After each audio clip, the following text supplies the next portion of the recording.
Ladies and gentlemen, welcome back to Lost in Postulation. I'm Neil Fitzpatrick, and joining me as always, he is dreaming of getting a Greg-like induction to the Roy family, but has been waiting too long. It's becoming less and less likely. It's Nicola Volpe. Yes, it's good to be back. It is cringeworthy. I've been waiting for that invitation for about 5 years now. I can just imagine you watching the show, taking notes, being like, okay, here's how I'm getting in. How can I get in, right? I mean, Greg manages to do it, and he's just a cousin, right? I wouldn't say no to being Greg. Like, if you watch Greg in the seasons, he's having a good time, actually. I think so. Yeah. I think so. In all the seasons throughout. And one of the best 1-2 punches on TV, him and Tom. Unbelievable. I want to see them in a production of Rosencrantz and Guildenstern Are Dead. That'd be a nice... that could be something. That's a deep cut right there. They're talking about spin-offs with the two. I'd watch it. Yeah. I'd watch it. And big shout out to Tom Wamsgans from St. Paul, Minnesota. Oh, the character. Not the actor who's British. Yeah, exactly. Well, it's funny enough, the people listening will probably have already watched, whereas I haven't. So on that note, let's cut this one short here before I hear any spoilers. Well, let's do that, because I was just about to serve one up on a silver platter. Please do not. No, never. But here we are. We're back postulating once again. And what an episode we've got in store for the listener. Yes, we do. So, listeners, today we are going to kick off a brand new series, which is the country pop culture, what do we call them? Tier list? Tier list, yes. I was going to say report cards, but that's a bit too tier list is good too. Schooly. At least, it's a review system. As you can hear, we're working on the finer details. Work in progress. I can tell you the structure is great. The structure is golden, and it's going to be great. So looking forward to that. Absolutely. So rolling out more of that IP here for you today. And will be great to know what you think. As always, you can find us at lostinpostulation@gmail.com. You can tweet at us at... That's at in postulation. No loss. Don't get lost on the way there. No. That is at in postulation. Absolutely. And so we're here now. Neil, we're going to kick things off, as ever, with a mundane postulation. Are you ready? I think so. Okay. Neil, you are a big coffee drinker, right? Would you call yourself for my sins, I am indeed, Yeah. How many a day? Now, it's only the quantity-wise, only 2.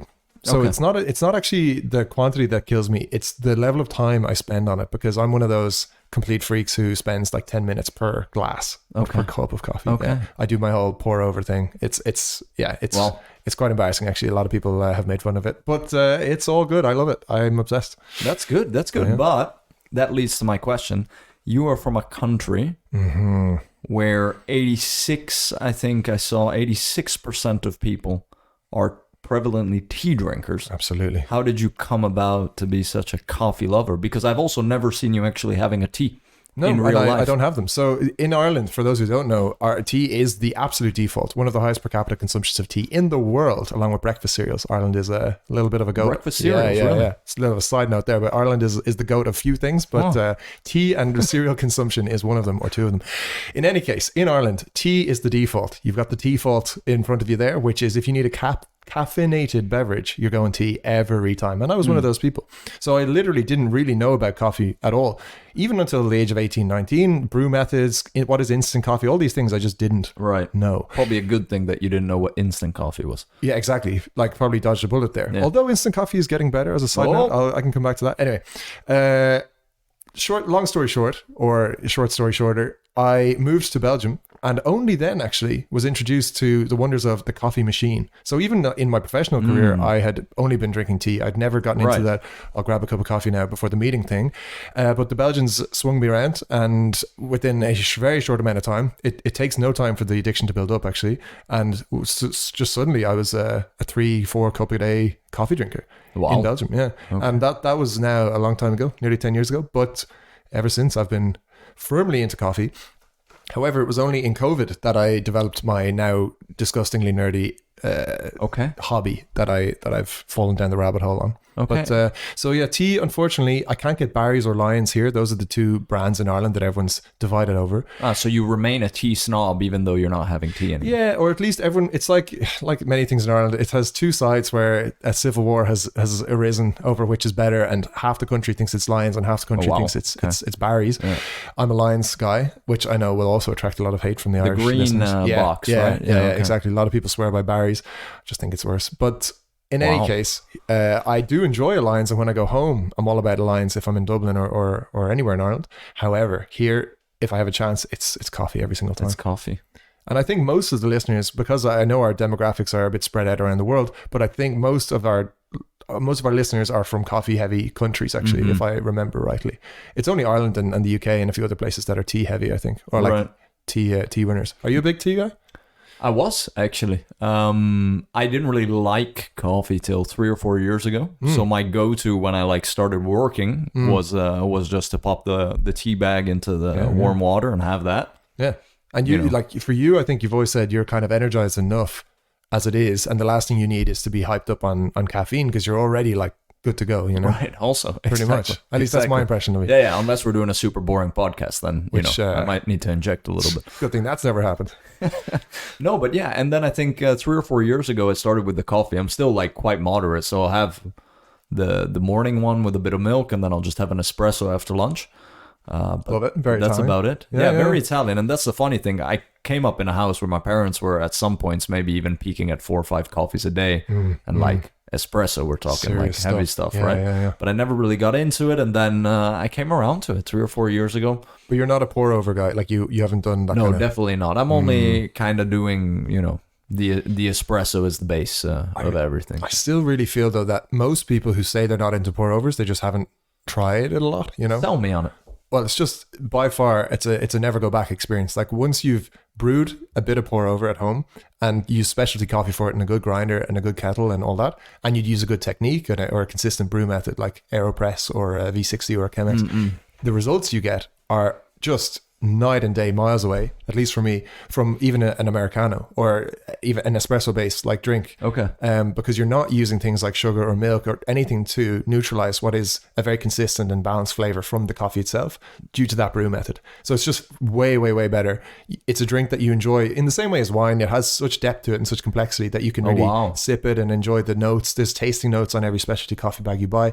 So like once, as you can hear, once you get into it, it's a bit of a rabbit hole, and you can spend a lot of money on it as well, on the gear, on the beans, on the equipment, all that.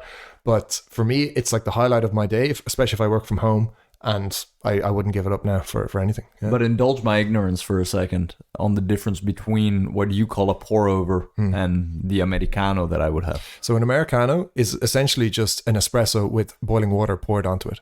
Right. So it's just a lungo. It's a lungo espresso. Yeah, exactly. But I think a lungo even has less water than an Americano. An Americano is like a double espresso with a lot of boiling water. Right. A pour over is using significantly, well, actually, it can be the same amount of coffee, about 18 grams per, what would that be? 500, no, per 300 mils of water, right? So, but it's about the same ratio as you use as espresso, but the difference is you're grinding it more coarsely, you're pouring boiling water over it slower, it filters through some kind of a filter like paper usually, and that brings out an extremely aromatic, very strong, higher concentration of caffeine, higher extraction of flavor than an espresso even. Less pressure, but more heat, more agitation of the grounds, right? Okay. So it's extremely enjoyable to get into. Also, it's meditative. It's quite a calming procedure. The pouring is quite relaxing. I use a gooseneck kettle, which allows for the accuracy of the pouring. This is incredible. And you've never made me one, so this is amazing. Yeah, shocking. Yeah, I have gotten into it more brewing for larger groups, but it's a very personal thing too, So do 2 of your pour overs in terms of caffeine content then equal 4 of my coffees? Is that what you're getting at? The highest level of caffeine you can get, it goes pour over, then it goes instant coffee, funny enough, and then it goes espresso. Okay, so it's a myth when you hear people saying I don't do espresso because it's just too strong. A lot of it is psychosomatic, I think, or like caffeine in general. Like everyone has rules, like you and I, that after 2 o'clock or after 3 or whatever, I don't do it. It messes with my sleep, and that is often the case, but it also often isn't. Like you can also just very individual, right? Yeah, you can just break that rule and you'll be fine. Have coffee after dinner and you'll be asleep in a few hours. Like it's not like a hard and fast thing. I think caffeine is quite magical and interesting in many ways, but very few things in life I think are just like hard and fast rule, and caffeine is also a little bit interesting like that. But yeah, so look, geez, we have covered coffee and only touching the surface from my point of view. Yeah, sounds like it. Would love to do more on it and also prepare more for a deeper discussion on it sometime. This was all off the dome, so I hope I didn't get too much wrong here. But in any case, well, you know how it is. Yeah. Even if you got a little bit wrong, they come for you. They do every time. Merciless listeners. I love it. No, don't stop. Keep that coming, listeners. We like the we like being held to a high standard. Keep listening. Yeah, please. Yeah. But yeah, geez, coffee over tea. I'm a coffee all the way. Yeah. That's awesome. Good. So what do you say? We take a quick break and then we come back with our first ever country pop culture tier list. Absolutely.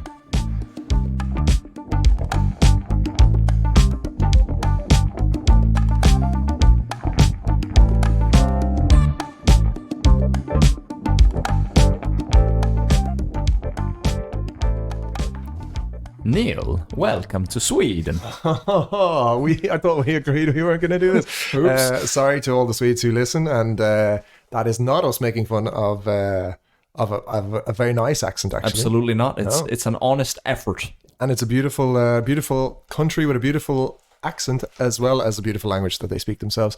We're delighted here to be talking about Sweden. It's a Sweden deep dive. It's a Sweden deep dive, and it is the first of our pop culture tier list. This is exciting because ultimately what this gets us towards is the definitive ranking of all the countries. Now, I'm not saying we're going to do every country in the world. That might be a stretch. But over time, our list will get longer and we'll be able to definitively say objectively, what countries are better than others. That's exciting. In terms of pop culture. Exactly. It's just a shame that for this first one, it's all in a vacuum. Like this is our first one. So we'll have a score here for Sweden across multiple categories, but that won't really mean anything in isolation because it's not relative to anything. So as we go on, I think as we do more of these, they'll become just incrementally more fun each time. Yeah. But that's not to say this one won't be fun. This will be a lot of fun. No, absolutely. And listeners, you'll learn with us as we go, not just about Sweden, but also about how we rank these things. In essence, what we've done is we've chosen 5 core categories which make up the template on which we evaluate every country. And then we have kind of a wild card category to up or downgrade a country's pop culture efforts. The categories are as follows: music, film and TV, that's one category, literature, cuisine, and sport. Now, for each of these categories, Neil and I will review what their contributions have been, and we will give them a score of 1 to 5, depending on those contributions.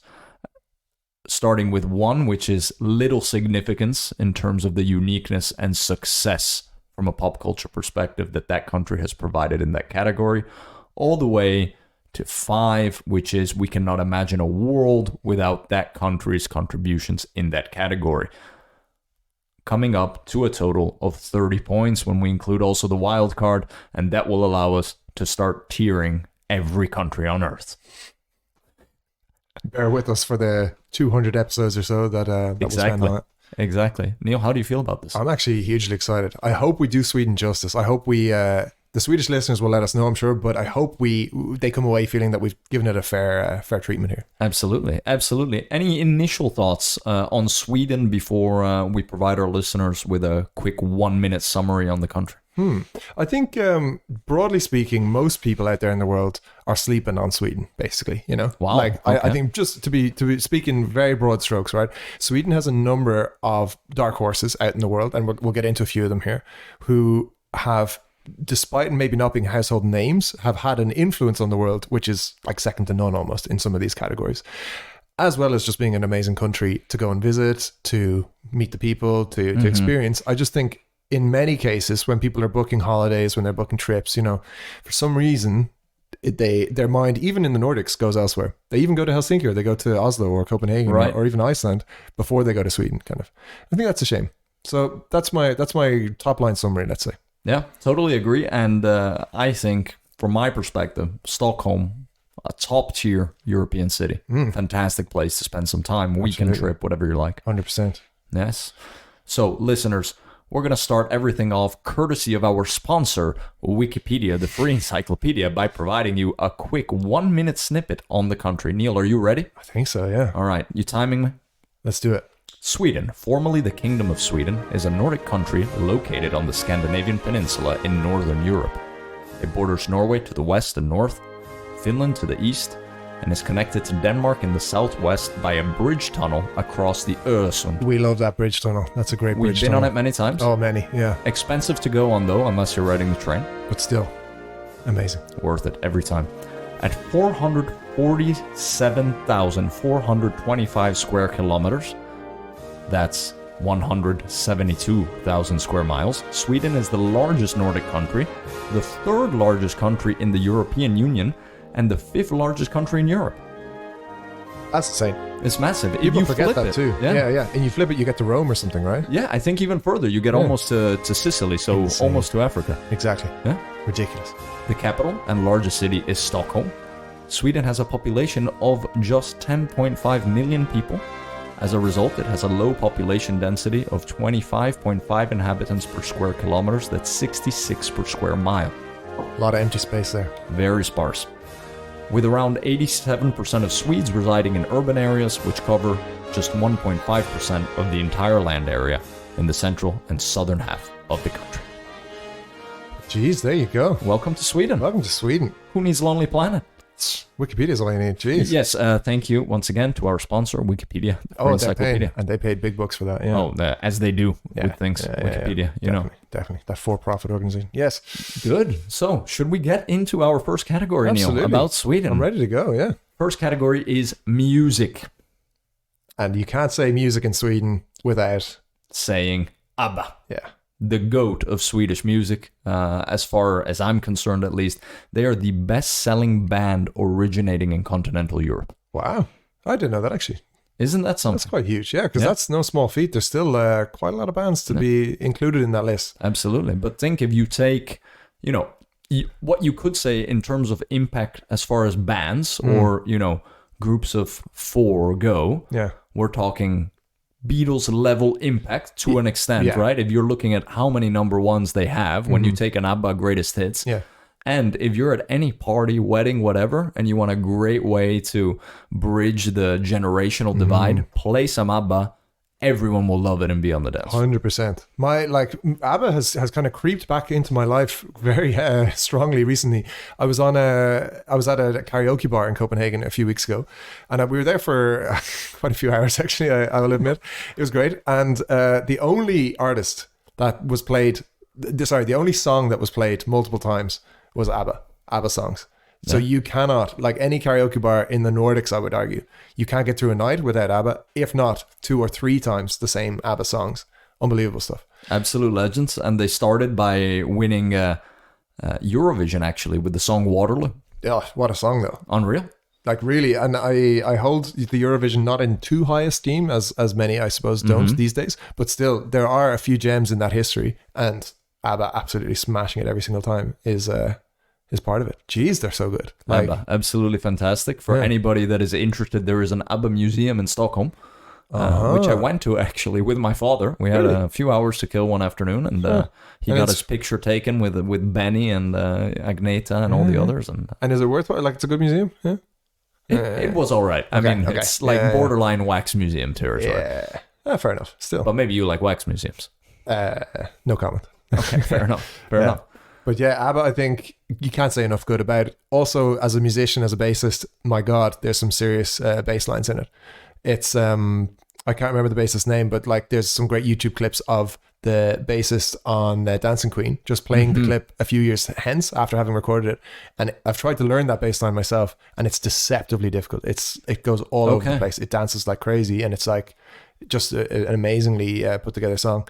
So yeah, I just think ABBA, there's not much more I can say other than I'm just permanently in awe of them and think they're amazing. Absolutely. One of Sweden's greatest exports when we talk about music. Others, let's call them the also-rans, are Europe, Roxette, Ace of Base, and Eagle Eye Cherry. Eagle Eye Cherry was a surprising one on this list. Save Tonight. A few one-hit wonders in here. I mean, Europe, beyond the Final Countdown, do they have other songs? I think they have like 1 or 2 other songs maybe. Yeah, but I would say they're really Final Countdown based. 100%. 100%. Yeah. And as a little side note, if I may take us off the Sweden train for 1 second, good friends of the show run a podcast called The Fine Ale Countdown. If anyone is interested, just plugging a different podcast here, just to, if anyone's interested in beer reviews, a group of Irish guys, friends of mine doing a beer podcast. So The Fine Ale Countdown, heavily inspired by The Final Countdown by Europe. Yes. Fantastic. I love the play on words there. So yeah, Europe, very much Final Countdown. Roxette, do you remember Roxette? I can't say I do, actually. I'm not great with Roxette. Do you want me to throw one out there for you? Yeah. Listen to your heart. Yeah. See, there you go. Like, these are all, like, you'll know these songs instantly, right, once you hear them. But for some reason, Roxette doesn't really occupy a big space in my brain. Yeah. All right. That's neither fair. with Ace of Base, actually, I have to say. Ace of Base, I'm not going to give that one out for you. Because I don't remember it. Exactly. Yeah. But Eagle Eye Cherry, shout out. That's Save Tonight. That's a banger. That's I was at a wedding actually 2 years ago where they played Save Tonight, and everyone went insane. It's like headbanging, air guitars. Yeah. Never seen something like it. It's an amazing song. It is a great karaoke song as well, as are many Swedish songs. In fact, great karaoke songs. Yeah, the country of karaoke. There you go. Yes. Yeah. Along with that, Sweden is the second most successful country ever at Eurovision with 6 wins. That's pretty good. 6 is good. Second only to Ireland so with 7. Satisfying. I mean, the only sad thing about that is, like, that's a stat that has its days are numbered, and we're never winning again, basically, unfortunately. Unless the Irish. Yeah. Sorry, when I say we, of course, I mean me being Irish. But it's a shame that we won it over and over and over again, sometimes multiple years in a row, and then suddenly fell out of favor with Europe, and then that was it. So we haven't come even remotely close to even placing in the top half, I think, since Mickey Joe Hart in 2003 or whatever it was. It's not looking good for us on the Eurovision stage. So that's a bit sad. So I think we're going to lose that record soon enough. If Sweden probably be the ones to overtake us, they know what they're doing. For them, it's a huge deal because they have basically the lead in how you qualifies through this Melodifestivalen, right? Exactly. That's like a 2-week long thing, basically, just to get into send someone there. Fully televised, like a huge thing. Everyone gets into it. Yeah, so they dress up like they love that stuff, and they put proper production values behind it. You can see every year, if you tune into the Eurovision, like, Sweden comes, they don't mess around. They didn't come to play. They're here to win every year, you know? Fair play. It's all about the music in Sweden. And just disclaimer to the listeners, you can write us in with things we haven't mentioned here. We're giving the highlights, right? Because we got a bunch of categories to get through. Basically, we're trying to justify our scores here right now. Exactly. That's what we're trying to do, is to show that we have a reason to say what we say about these things. We come into the 2000s and we have the absolute the rise and explosion of Swedish techno. Insane. Talking Swedish House Mafia, Avicii, rest in peace, even Bass Hunter. Swedish House Mafia, who I'm not a huge fan myself, but did you know they had to be banned from playing in Ireland for a while because they're, for some reason, their concerts started to attract a kind of an undesirable crowd. Really? Which inevitably led to weird violence at Irish concerts of Swedish House Mafia. Very strange. Yeah. Because I saw them play live, but that was at a festival. That was at Tomorrowland. So okay. Yeah. Maybe that's... No, but I think it's an Irish thing rather than anything. Like, just that, a subset of Irish fans are weird. The ones that used to watch Eurovision. Like, maybe not. Maybe that Venn diagram doesn't quite overlap. But that's my main understanding of Swedish House Mafia.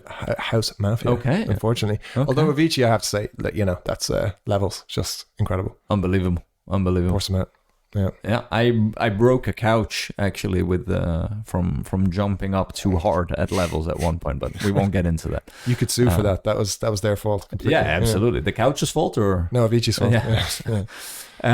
Yeah, absolutely. And then now this is something interesting that came out in our research, which I honestly had zero clue about. They punch above their weight for songwriting and for producing. 100%.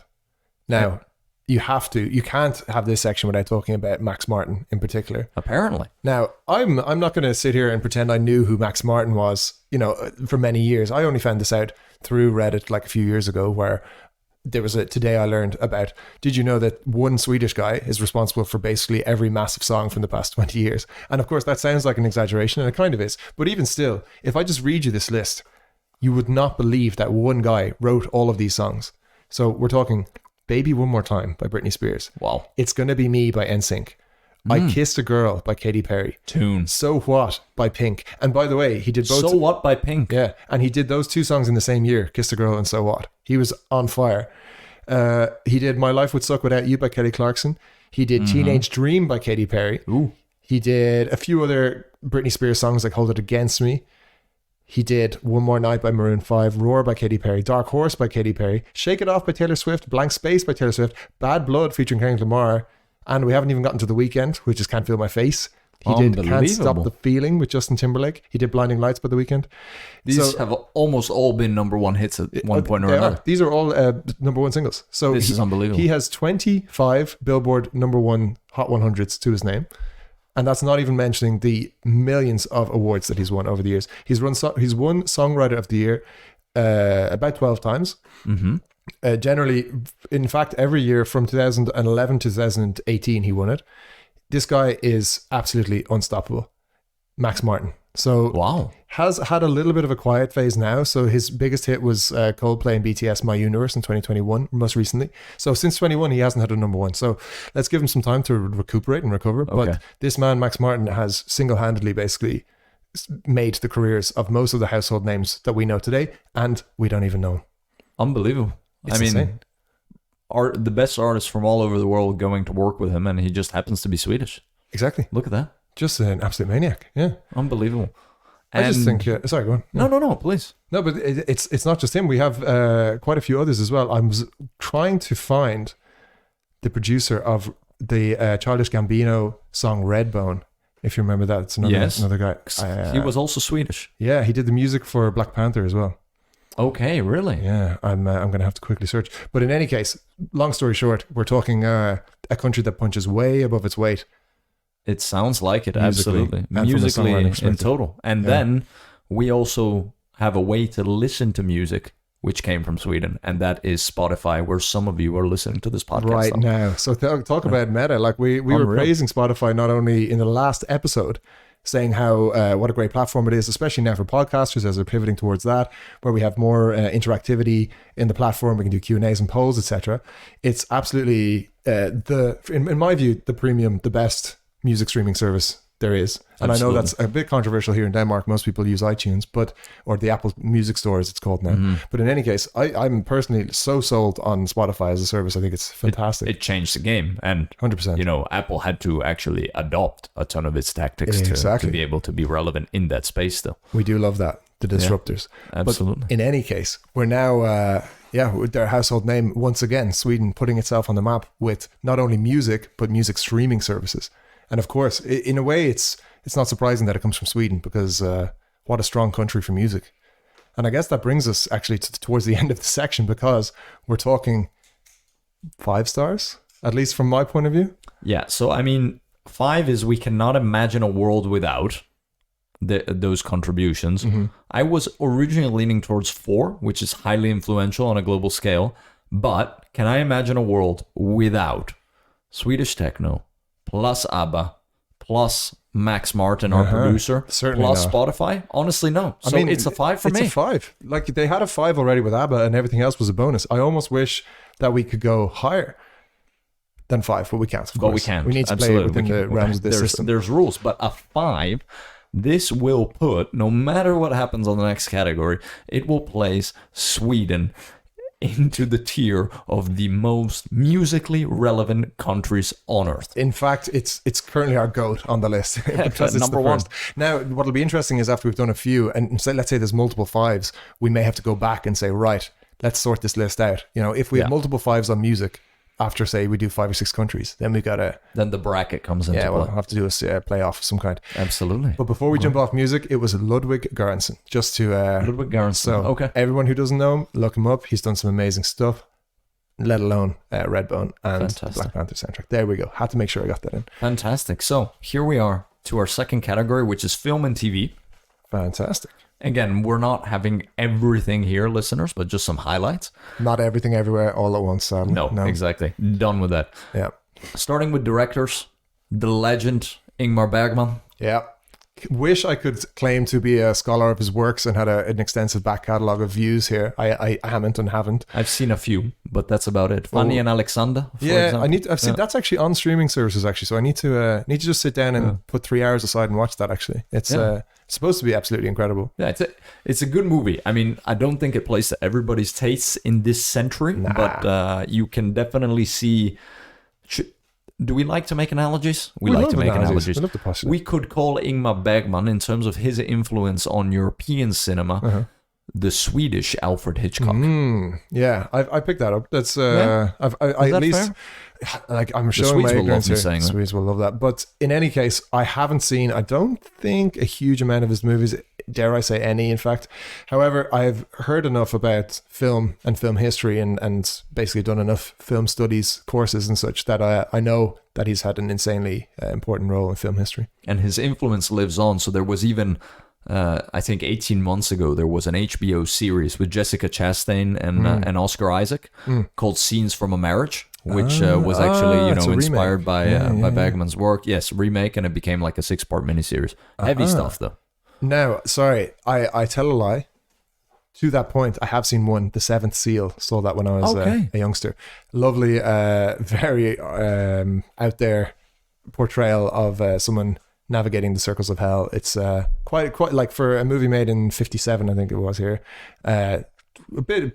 Probably I wasn't ready for it. I was a bit too young for it, but I can say that I have one in my list. So there we go. Okay. But we have some homework to do, it seems. Yes, it does. We need to catch up on Ingmar Bergman, the modern day Ingmar Bergman from Sweden, being Ruben Östlund. Oh, there we go. And you love him. People are begging me to shut up about Ruben Östlund because I just keep mentioning him at every opportunity in my life, as well as on this podcast. Triangle of Sadness, The Square, Force Majeure, just incredible. Force Majeure, number 1 for me. Yeah, that's a home run. And we will not talk about the American remake of Force Majeure, which exists apparently. With Will Ferrell and Julia Louis-Dreyfus. It's disgusting. Nothing against those actors or actresses, but no, that's a no thanks from me. Will Ferrell, funnily enough, married to a Swede. Yeah, I wonder for many years. Is there anything to that? Is that how it ended up getting made? Did he maybe see the movie and be like, I got to be in this. I got to be in the remake of this. His Swedish origins are like a big thing about his brand now. You see him also being like the face of a fintech company in Copenhagen called Lunar. Yeah. And he alludes to all of that. So I think so. Yeah, he's hanging around here for sure. Around here for sure. Keep an eye out. Yes. But in any case, like for the 2 people left in the world who haven't heard me rave about Triangle of Sadness or Ruben Östlund in general, just get on it. Have a good time. Go see everything. Exactly. And listeners, remember here we're talking about global impact. I'm sure there's always directors, actors, actresses, which, within Sweden hold outsized influence. But here we're talking about global impact. Exactly. You want to hear about the actors and actresses? Yeah, hit me up. Ingrid Bergman from way back in the day. Dolph Lundgren, Neil. Yeah. Do you remember Dolph? I do. Like, that's one you would kind of not directly, at least for me, I wouldn't go Sweden straight away. Well, because you think Ivan Drago, so you think Soviet Union, but he's Swedish. Sneaky. Very sneaky Dolph of the game. Yeah. The Skarsgård family, huge. The father and 2 sons, and I think even brothers, and firing all over on the place. All cylinders, these guys. Talk about cleaning up in Hollywood, all over the place at the moment. Alicia Vikander, who our friend Roy from Chicago wrote us about a couple of weeks ago. Who I had to kind of Google a bit, but I understand that she's been Lara Croft and a few other things. Absolutely. So she's very relevant at the moment. She's touted as one of the next big female movie stars in Hollywood. Actually. There you go. Yes. And then the other thing I have here is on TV, the half of the television series, The Bridge. Arguably the good half, you could say. Or at least, from what I remember, I watched a bit of the first season, and I remember thinking that all the Swedish parts and the Swedish characters were a little bit more compelling, a little bit more interesting. Yeah, that's true. Do you know what I mean? Yeah. I feel it. I think so. The Danes I need to get back into it. No, they certainly won't. But it's a lost cause with me and the Danes. But, exactly. There you go. So that's on film and TV. Yeah, you can tell we have had less energy for this one. Yeah. No offense to Sweden. I mean, not so much from Sweden on this one in terms of global impact. If I was being brutally honest, if it wasn't for Ruben Östlund, I would actually be hovering towards a really low number here. Just because there are so many other countries where I would go way higher. Right. So I'm going to let Ruben pull my score up a bit. And I'm going to go, because of those 3 films that I mentioned earlier on, Triangle of Sadness, The Square, Force Majeure, I'm going to go with a 3. A 3, so somewhat significant in terms of uniqueness and success. Especially because of that recent Oscar nomination for Triangle of Sadness. Okay. I'm going to go with a 2. Significant in terms of success, not so much uniqueness. I definitely think, the contribution has been relatively limited, as you would expect from such a small country. So they did it was the opposite effect, of course, on music, right? So sure. a bit maybe a victim of that success. But 2 from me. So that gives it a 1.5 from us. Ooh, no, is that right? 2.5. 2.5. Yes, listeners, we are a bit lost in postulation. Yeah, there we go. Live fact checking. So that's film and TV. Our next category is literature, Neil. Yeah. We flagged this one. At least I flagged this one before we started thinking. At least for me, I won't have too much to postulate upon here. Okay, but happy to be brought along for the ride. Yeah. That's okay. I grew up. This is very emotional for me. I grew up with my father reading me bedtime stories from Astrid Lindgren. Wow. Pippi Longstockings, Emil. Who's Emil? Is that is Emil in the Pippi Longstocking? No, Emil is Emil. Okay, it's another. It's a guy. How do you call it? Franchise within the Astrid Lindgren verse. Verse, exactly. The Longstocking verse. More than 100 million copies of her books sold in over 80 countries. I mean, that's impressive. Yeah. And there's a lot of IP there, right? So there's been a ton of Pippi Longstocking shows, films for kids, etc. I think outsized influence in terms of that. And do we have time? Maybe let's take 1 minute. Can you sell me on Pippi Longstocking? Like, why do people like it or her? Pippi Longstockings is very much a free-spirited young lady coming from a sailor father. Okay. And you just kind of follow her adventures all over the place, and very inspiring, I think, for a lot of kids while they're growing up. Very friendly as well. Yeah. This is before all the kids' characters had to have superpowers and right, exactly. She's just getting up to all sorts of stuff. Exactly, absolutely, just very feel good, heartwarming. Okay, very wholesome kind of stuff. Exactly, nothing scary or anything. No, absolutely not. Pippi Longstockings. Okay, yeah. Can I highly recommend. You might not enjoy it as much as you would have, 25 years ago. I've aged out of the target demo, but still. Yeah, and Emil, a great guy as well. I can't really remember what it was about, but it was right to me. Good guy. Exactly. Love it. We love Emil.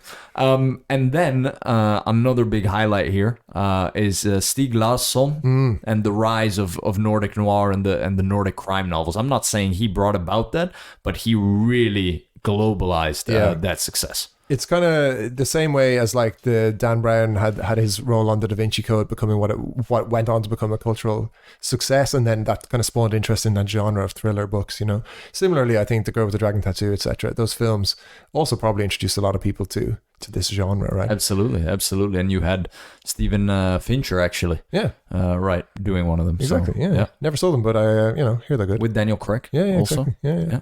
Absolutely. Surprised that didn't come up in our Daniel Craig deep dive. Exactly. Because it was like in between Bonds, and he actually did quite a good job playing Mikkel Blomqvist. There you go. The protagonist. Did he do an accent when he was... No, he did not. I think he kept his British one. Nice. Good call. Exactly. So... based off of this, what we have, unless you have anything else to add on Swedish literature. Sadly not, yeah. And there is a lot of Swedish literature. Of course, it's the home of the Nobel Prize, and they've made sure that a lot of Nobel Prizes in literature have gone to their very own. Good. But these are, in terms of pop culture, what we're highlighting here. Nice. Yeah. Thoughts based on this? Well, I think the description that we have for our 2 is quite accurate here. I would almost veer towards a 1 here. Ooh. However, I'm going to give it a 2, meaning significant in terms of uniqueness, but not particularly significant, let's say. So I'm going to say, although there is not that massive scale behind it, I'm going to go with a 3, somewhat significant in terms of uniqueness and success. Okay. I think that's fair, because we end up with a 2.5. That brings it kind of middle of the road on a 5-star scale. Yeah, another 2.5. There we go. So Sweden, well done on literature. Now, Neil, we get into something very interesting, which will probably be one of the most polarizing categories throughout as we get into countries, and that's cuisine. Hell yeah. Love that. So I've had the privilege of spending a lot of time in Sweden, actually, over the last few years. Yes. And have had many opportunities to try Swedish food of various types, and it's great. I absolutely love it. I think the key highlights for me have been the kind of fish or marine based kind of stuff. We've had crayfish parties, which are cray as the name would imply. I've had all sorts of desserts and cakes and buns and what have you. Semla. Oh yeah, fika, huge. Obviously, any conference you go to in Sweden is is punctuated. Each hour almost is punctuated by a break where you go and have coffee and buns or By cakes or whatever. diabetes. Absolutely, yeah. It's a miracle that their blood sugar is at a normal level. But all of that aside, where I'm most happy culinarily is in an IKEA having some meatballs. Well, there you go. It's the highlight of every trip. Which you don't even need to go to Sweden to do. I know. Just but go that's- to your local Talk about IKEA. a global export, right? You can do Wow, this anywhere. Love it. Absolutely. Everything about that meal is just fantastic. I love it. Okay. So for me, I'm actually quite strong positive on this. It sounds like it. Yeah. It sounds like it. I'm a big fan of fika. You know, I have a huge sweet tooth, so I love when I'm in Sweden, you know, staying at a hotel or whatever, and you know, they ring the bell every couple hours. Oh, there's more fika that you can take. I love that. The meatballs, okay. I'm not crazy about them. The smorgasbord, for me, very similar. Swedes will come for me. Danes will also come for me, but very similar to the Danish smørrebrød. I'm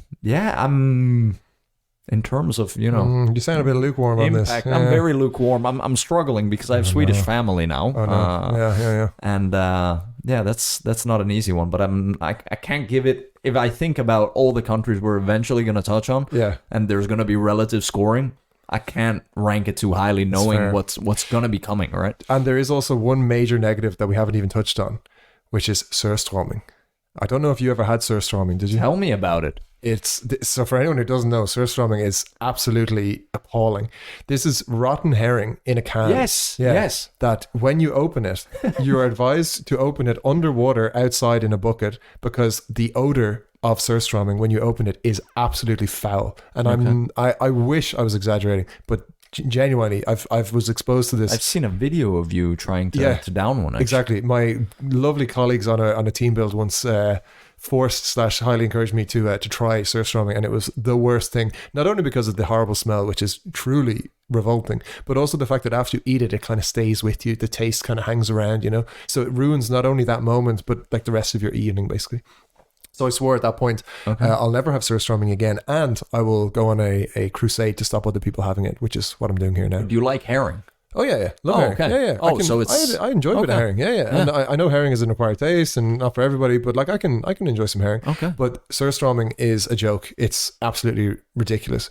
What I will give a shout out to though is if you're ever in Malmo, there's a museum of disgusting food where you can go and try all sorts of disgusting food, including surströmming. So if this has piqued the interest of the listener who is ever going to find himself in Malmo, I do highly recommend that. Well, I will be in Malmo soon. We have some family there, so I wasn't even aware of this museum. Been to Malmo many times. It's kicking off. People are talking about it. Yeah, it's quite fun. Yeah, definitely. So, Neil, what do we give the Swedes on their contributions to cuisine from a pop culture perspective? Now, the only thing is as well, how many Michelin restaurants, how many world-beating Michelin restaurants do we know from Sweden? Really, it's. I'm sure there are great ones, but or flip the coin. Yeah. How many Swedish restaurants have you been to in Dublin or London or New York? Yeah. The more we talk about it, actually, the clearer I'm getting. So, unfortunately, despite my because I have to put my spin on. I can't just be like a robot. Like I have to give a personal touch to it. So I'm going to give it a 3, actually. Wow. Yeah. Because this is really like Irish scoring here. I know. I hear all the intellectual reasons as to why it should be lower.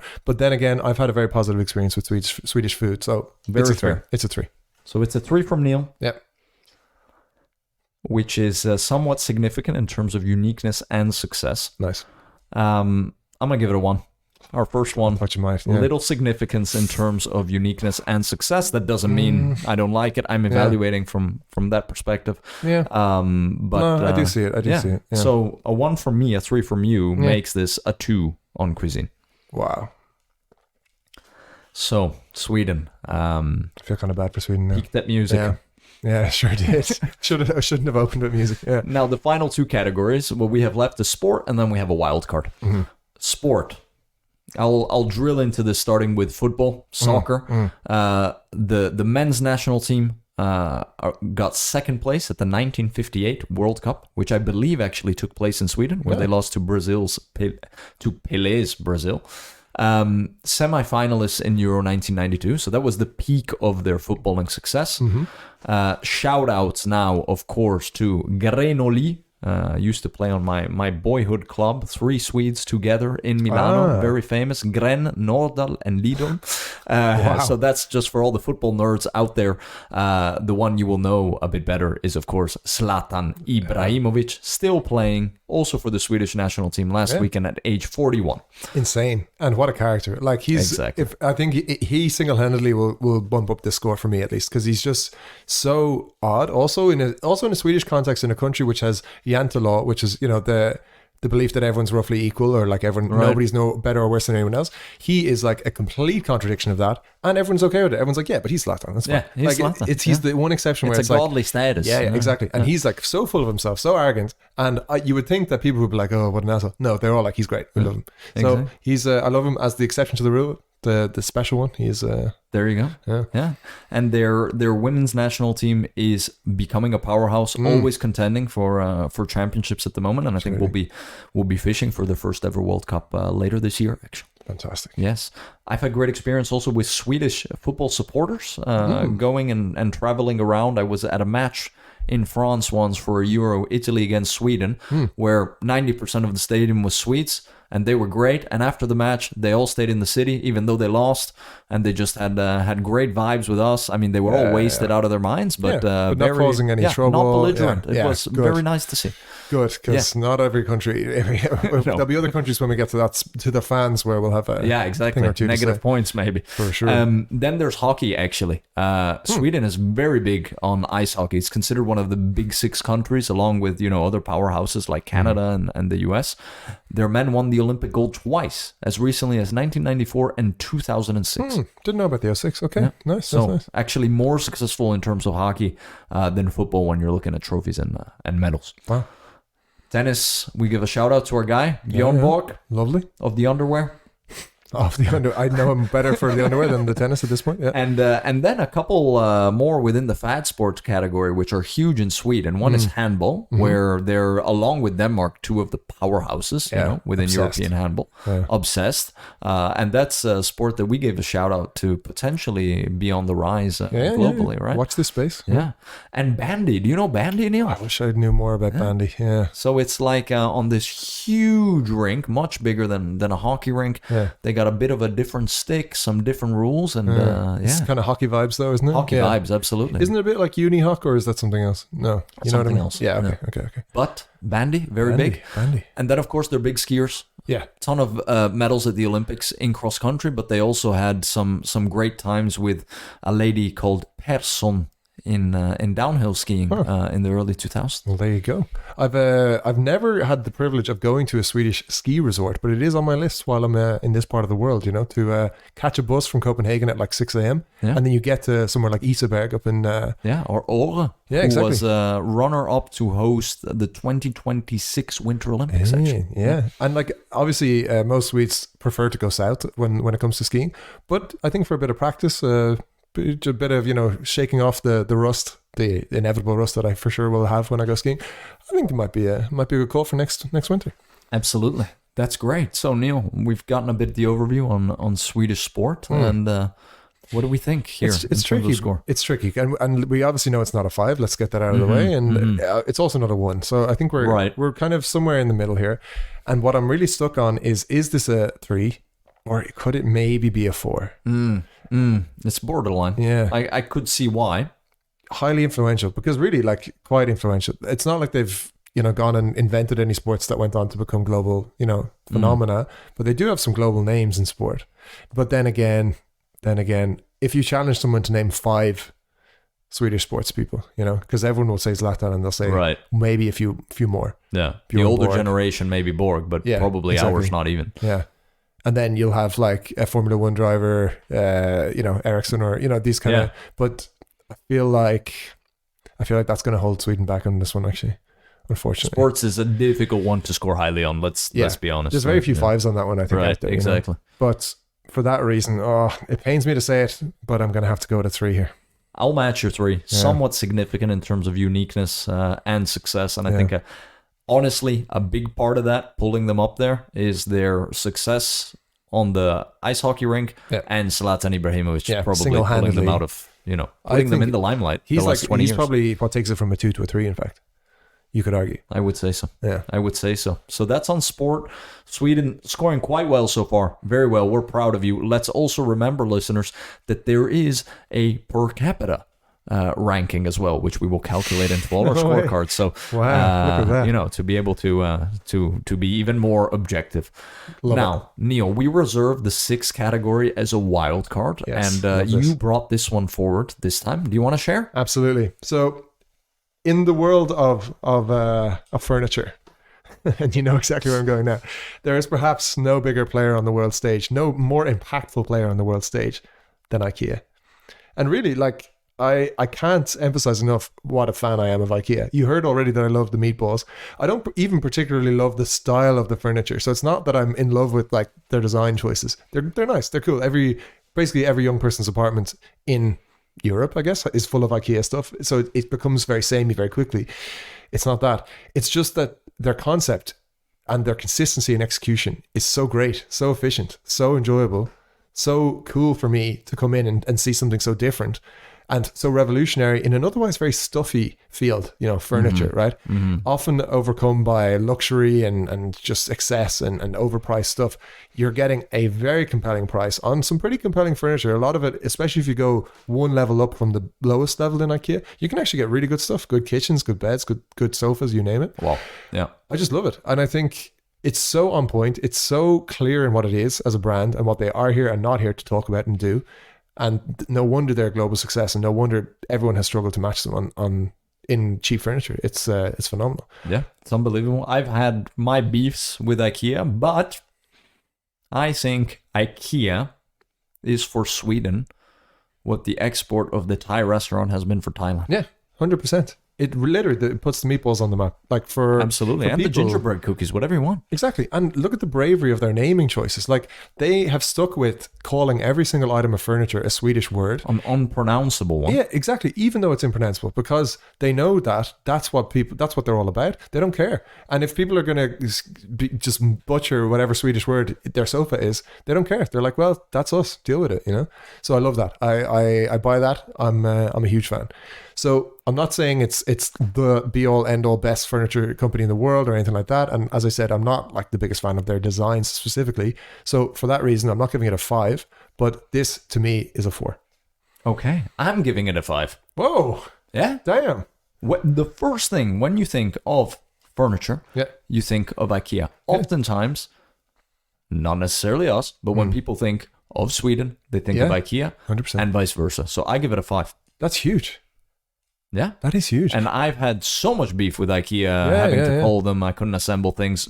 Also, very much due to my own incompetence. Exactly. But I'd yeah. rather have a beef with IKEA than buy an overpriced sofa from Luxury Sofa Co., you know, like, Well, there you go. and wait a month for it to be delivered and all that kind of stuff, you know? So 5 from you, Wow, 5 4 from me, yeah. 4 from you. Yeah. That's a 4.5 on the wild Sure card. is still very generous. And that will probably swing Sweden right back up in the rankings. Sweden is right back up in the rankings to a total, are you ready? Drum roll, please, here we of 19.5 Okay. Out of a possible 30. out yeah. of a possible 30. So very competitive. Respectable. It is a tier 3 country, which is very strong. It sounds. Hey, show it some sounds, respect. yeah, I know. It just sounds bad when you say tier 3, but no, true. Out of what is it? 5 tiers we have in total, or Out of 6 tiers. 6 tiers. Yeah, that's tier 3. Yeah. Very proud of them. And then we will also, after this, of course, count the score per capita. But any final reflections on Sweden's contribution to the pop culture and peak Sweden potential? My reflection is, I feel like we were fair, and also possibly a little harsh, right? Due to nothing else other than our own ignorance, maybe. But then again, that is the point of this exercise, right? It's for ignorant people like us to rank these things and say what impact they've had on us as non-Swedes, you know? Exactly. So I know if I was Swedish listening to this, probably I wouldn't have any hair left at this point because I would have torn it all out with frustration of how badly we know things about Sweden, right? But the main point, I suppose, is we're here to talk about it from an outsider's perspective, and that's where these numbers come from, right? No judgment in Sweden. We love Sweden. And if it happens to come out as a tier 3 country, okay, you know, that's not the best. But then again, nobody's perfect. Absolutely. We'll quickly recap how we got there. Sweden scored a 5 out of 5 on music, a 2.5 on film and TV, a 2.5 on literature, a 2 on cuisine, 3 on sport, and a 4.5 on the wild card, brought to you by IKEA. Amazing. I think it's decent. There's none of those numbers there that I'm like, appalled by it. I think they're all fair, roughly. Absolutely. No, much respect to Sweden. And it was very fun to do this, to learn about Sweden. Hopefully you all, listeners, also learned a thing or two. And let us know what you think about some of the next countries that should come up in this. Absolutely. I think we'll take the steer from the listeners on that one. So whichever has the most interest for us to do next, I think that's the one we'll do. Absolutely. And remember, listeners, the world is our oyster. And yours. We will come back after this with a parting shot.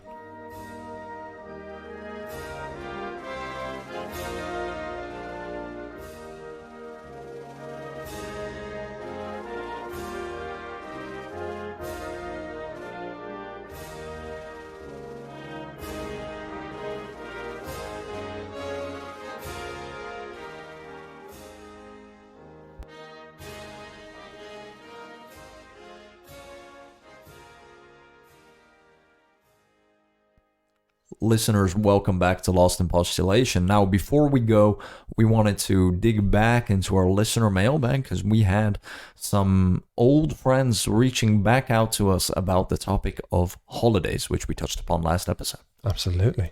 Let's get into it. Yeah, so the first one came from Frank from Rhode Island. Again, Love it. He wrote us an email this time, and he said that you guys discussed various types of travel settings, and I wanted to get your thoughts on taking vacations on a cruise ship. He goes on to say, I did some digging, and cruise travel is still recovering since the start of the pandemic, but at its peak, there were almost 30 million passengers taking cruise ships for vacation purposes a year. He even provided us with the sources of all his stats, and then he goes on to ask, for the sake of postulation, would you take a cruise, and if so, where would you go? Do you even consider it a holiday setting? Which we didn't even mention it last time, so... And it's a very relevant question. Is it even really a holiday? At least for me, is it a holiday, or is that torture? Who knows, right? I don't think it's torture, though. I think it's good that he catches it, because we did miss it entirely, and I would consider it a possibility for myself. However, big however, you got to watch out for when a holiday takes the holiday out of the holiday, Like a big part of traveling for me is the traveling, of the getting from A to B and seeing stuff on the way. And, even the little hardships along the way are kind of part of it, Right. And to some extent, a cruise ship is kind of, it's easy mode, right? Which is great. And it suits a certain type of person. And particularly, I think older demographics, it really suits because they can see a lot on a trip that they otherwise couldn't really do, right? But I think... despite the targeted ads I've been getting from cruise ships on YouTube recently, they're really going after us, I think, like the 30 plusers, right? Or let's say late 20s to early 30s. I still think it's not quite where I'm going to be dropping the cash for now, right? Yeah. Maybe in a few years, maybe if I lose the interest in the wide world, but yeah. Went on a few as a kid, loved it as a kid because, well, you got water slides, you got whatever you want on these ships nowadays. Yeah. But you're stopping to visit places for 10, 12 hours maybe, right? You're only gonna get some highlights usually. So it is a holiday setting, sure. Would I take one now? Probably not. No, not anymore. Yeah, I think it'll come back, it'll come back in relevance for us and for everyone at some point in your life, But for me, for now, for you, for now, I think it's a no thanks on cruise ships. In the meantime, thanks to Frank from Rhode Island. Absolutely. Thank you, Frank. We have one more actually coming in from our man on the ground in Helsinki or near there. Unbelievable. We're talking, of course, about Ilka, our friendly Finn. Ilka has come back to us on some other holiday topics. He has said, you forgot the Nordic going to cottage holidays, which actually I've never really done myself, but the sommerhus trend here in Denmark, everyone owns a house apparently. Everyone owns a second house and it's a summer house in the countryside. It's a big deal. Crazy. He mentions, and also boats, sailing. And his worst, a camping holiday, which he called that the worst. He said his words, the worst camping holiday. Oh wow! Yeah. Okay. He has no time for camping holidays. No love for the camping. I asked him to expand a little bit on it, and he said, thinking about the sailing specifically, it is basically posh camping. He says, which actually is a huge take from Ilka. Wow. He says one can spend the whole summer in an uncomfortable playhouse size of space and still think that you're better than caravanners. Wow. Okay. Which is shots fired at Wow. the sailors. Jeez. Yeah. Now, I'm not a sailor. I haven't ever counted myself in that demographic, but it doesn't appeal to me objectively. I mean, I've seen the size of boat or size of cabin that you'd have doing like a long-term trip around, say, somewhere in Europe. Yeah. You know, it would be incredibly isolated, you know, Yeah. and quite uncomfortable. Well, and also quite dangerous. My uncle actually last year or 2 years ago, he crossed the Atlantic on a sailboat, and they came quite close to risking it all. Exactly. My wife used to sail while growing up, and she's kind of from a family of like of sailors. Yeah. So maybe from a sporty perspective, I never had the patience to learn it. Yeah. But on a holiday, for me, it's veering into that cruise ship direction. I think Exactly. you really have to love the sea Yeah. for what it is in Yeah. terms of the water and the horizon. Kind of warts and all, or like you take the bad with the good kind of. You're one Right. of those people who loves the suffering of it kind of. Right, exactly. I think so. I think I would run out of patience like a day into it and I'd just be like, no thanks. you Yeah. know?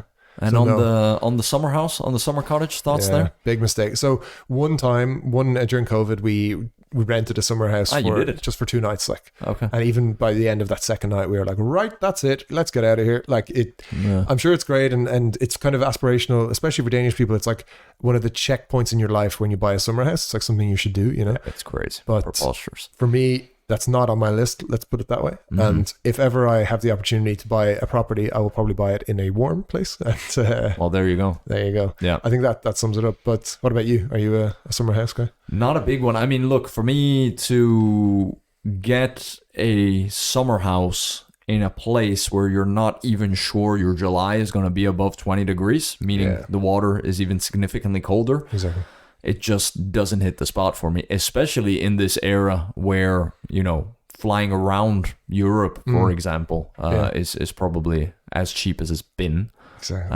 And then once you get to those places, actually the day-to-day living is cheaper than, for example, in a Nordic country. So for me, it's not a big thing. I get the pull. I mean, a lot of it is tradition for the people here, but also a lot of it is somewhere where you can just get out for the weekend without having to go through all the logistics nightmare of flying or, But if you think about it, like, whatever. do you need to own a house for that? Like, you know, if No. your goal is to occasionally get out into the Right. countryside, you just don't need to own a house for Right. that, really. In No, my view. exactly. But, yeah. Well, it's kind of, it goes into that category of like, you see people saying, oh, now I'm an adult. Yeah. Next checkpoint, this. That's you what I know, do. then That's- buy a house yeah. that's too big for me and get a huge mortgage. Exactly. And, you know, so it's all a dog bit of, and it can yeah. be a bit of herd thinking, right? I think so. Yeah. I think we've solved it here. We've once again just solved all the issues with the There you world. go. So, as Neil would say, guys, take a trip to a city, no matter what. Even if you don't like people. Even if you don't take like a trip cities. to a city. Yeah, we're doubling down on that. Yeah. Very good, very good. So, I think we've wrapped it up. That is our first pop culture category tier list inductee. That's Sweden. Congratulations to Sweden. No hard feelings about the score and looking forward to seeing where you rank among your fellow countries in future episodes. We'll be back with more soon, listeners. Thank you, and until next time.